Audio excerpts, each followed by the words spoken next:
95% of the world's watches are made here, including the one you're wearing right now. Many big brand watches are produced or sourced for parts from here. This place is Shenzhen City, the world watch capital city. Let's start with the $1 million, or rather $20,000 question. Where do these high-end watches actually come from? When you see someone flexing a Rolex Submariner or an Omega Seamaster, the assumption is that it was hand-assembled by some gray-bearded artisan in a Swiss mountain village, right? That every part was delicately forged, polished, and tested by master watchmakers wearing magnifying glasses and lab coats, somewhere in a cozy Alpine chalet. It's a beautiful image, one that luxury watch brands have spent decades and millions of dollars cultivating. But let's snap out of the snow globe fantasy for a second. Because in reality, most of the watch world doesn't revolve around Switzerland anymore. It revolves around Shenzhen, China, a city that most people couldn't point to on a map, but which has quietly become the undisputed capital of global watchmaking. You pay $4,400 for a mid-test Tudor Black Bay monochrome. You pay almost $10,000 for a Rolex Submariner. And a Royal Oak extra thin, it costs like $36,000. Cheap is not a word that applies. The watch is often blurred. However, when you come to Guangzhou, you cannot see any problem just by looking at the appearance. What you need to be careful about is that the low quality movement inside will be sold at a high price. My suggestion is you can try it first or buy it for a legal way. No cap. Over 95% of all watches in the world are manufactured in China, and an overwhelming chunk of that production happens right in Shenzhen. And we're not just talking about plastic digital watches and cartoon-themed kids models. We're talking full-blown luxury builds. That's right, cases made of stainless steel and ceramic, dials with mother-of-pearl finishes, sapphire crystals, polished steel bracelets, complex bezels, you name it. Shenzhen factories are producing components at a scale and quality level that even the Swiss can't compete with. And here's where it really gets spicy. Some of these factories, they're allegedly supplying parts directly to the same luxury brands you see on billboards and in airport showcases: Omega, Tag Heuer, Tissot, and yes, maybe even Rolex. We're not talking bootlegs or cheap knockoffs from the flea market. These are pieces built to exact specifications, often using the same materials, sometimes even made in the same facilities, as the real deal. The only thing missing? That final stamp of legitimacy. And in some cases, that stamp is all that separates a $500 custom build from a $15,000 boutique piece. And in Shenzhen, you must not miss this factory. Asking y'all should receive. Tisa, where are the watch manufacturers?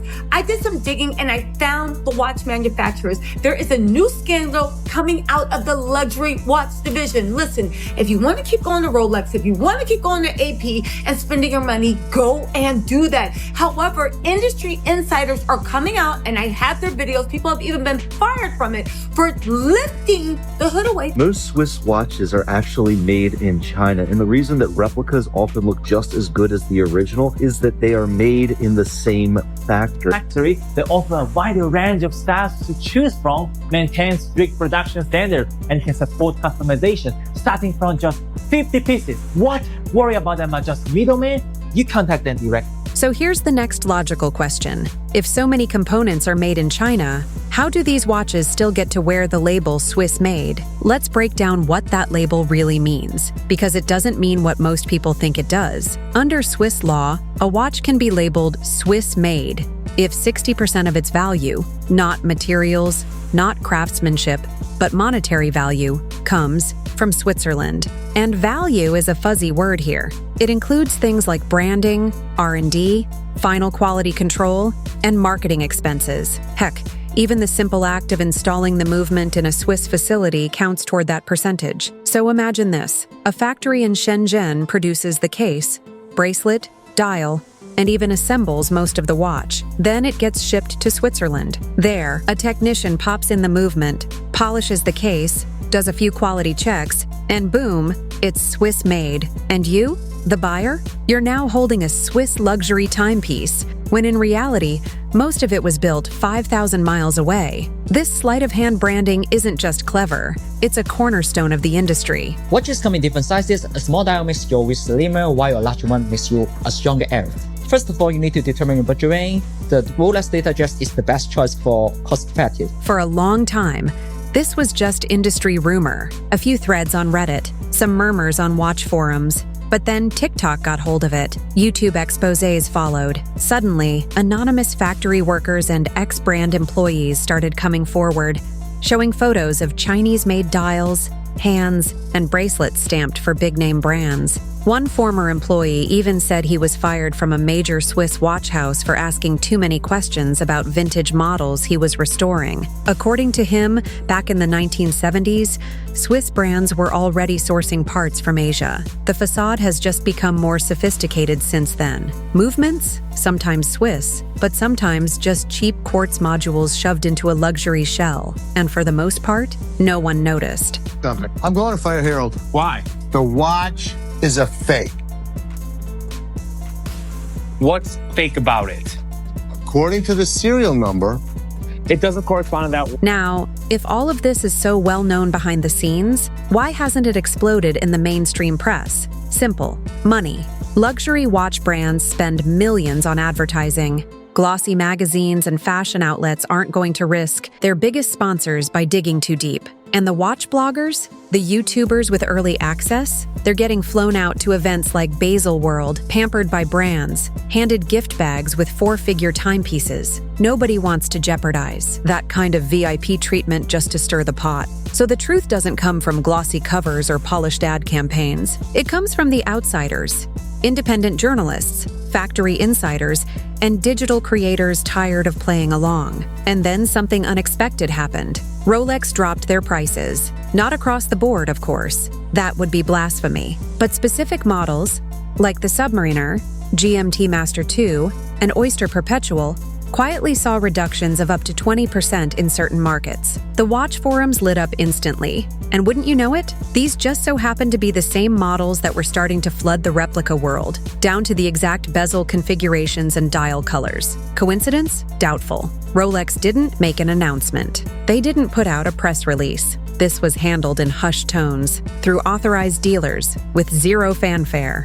But people noticed, especially after a viral Chinese exposé showed Rolex-style cases and bezels being boxed and shipped by the thousands out of Longgang. And let's be honest, Rolex doesn't do price drops unless they have to. They trade in exclusivity, scarcity, and desirability. Slashing prices, even discreetly, is not a casual move. It's damage control. Rolex to your collection, these are the 5 cheapest Rolex watches that you can buy right now. First one, we got the 36mm Datejust 16220 with the engine turn bezel and is worth around $6,500. The next watch is a 36mm Datejust 16014 with a blue dial and fruited bezel. This one is priced at around $6,200. Meanwhile, regular buyers are getting wise. They're bypassing official channels altogether, joining private Telegram groups, WeChat circles, and encrypted WhatsApp chats where factories are selling direct to consumers, and they're not calling them fakes anymore. The language has evolved. Now it's factory build, parallel release, unbranded OEM, same line production, all of which are basically code for it's made with the same parts. We just can't legally say it's a Rolex. In fact, some insiders claim leftover materials from legitimate Rolex production runs are being reassembled into watches and sold discreetly. Same hands, same bezels, same cases, same crystal, just minus the serial number and official warranty card. And the price? A fraction of the boutique tag. We're talking $500 to $1,000 for something nearly indistinguishable from a $12,000 watch. In different sizes, a small dial makes your wrist slimmer, while a large one makes you a stronger error. First of all, you need to determine your budget range. The Rolex Datejust is the best choice for cost-effective. For more advanced options, there's sports and professional models. Let's look at the Submariners here.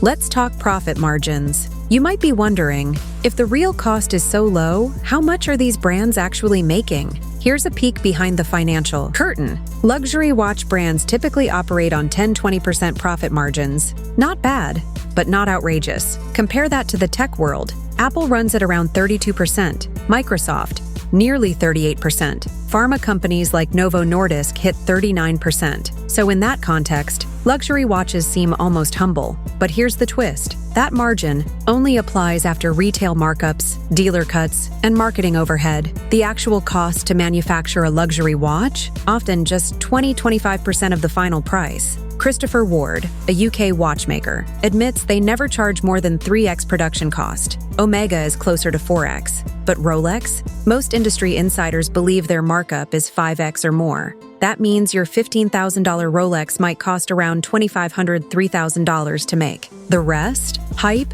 heritage, and branding. Produce. I'll tell you one thing. That one thing alone is more than enough for you all to understand why you all should not be wearing a fake. Self-confidence, guys. Once you wear a fake, your confidence is not the same as you wear the original. Because once you wear a fake and you walk into a place where there's a lot of people who love watches, people who wear the original are going to figure out it's a fake. So once you wear the fake and it gives some light off, there is going to be reflection shown on that. That alone is more than enough. And your confidence level is not the same. Now, let's be clear. Not all lookalikes are created equal. That $60 Rolex you snagged off Instagram? Sure, it might pass in a selfie or under mood lighting, but pop the case open and the truth spills out. The movement inside is often a janky, no-name part that ticks like a broken wall clock. The finish? Rough. The lume? Barely glows. The metal? Cheap alloys that scratch if you sneeze near them. Waterproof? Not even close. These watches are for vibes, not value. But the newer factory builds? Those are something else entirely.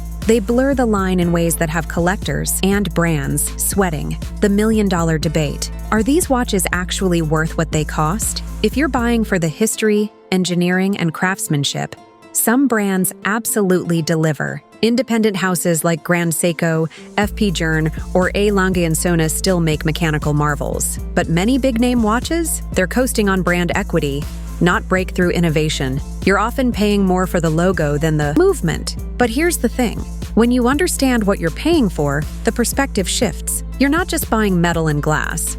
You're buying status, exclusivity, that quiet flex that says, yeah, I can. And for some people, that feeling is priceless. So yes, technically, luxury watches are overpriced. But emotionally, it depends on what you value. Once you know how the sausage is made, where the parts come from, who builds what, and how the pricing game works, you take back control. You decide what's worth your money. The real power? It's not in the brand, it's in you. If you vibed with this deep dive, give it a share, drop a comment with your hottest watch take, and let's keep the conversation going. Because the curtain's been pulled back, and now everyone's watching.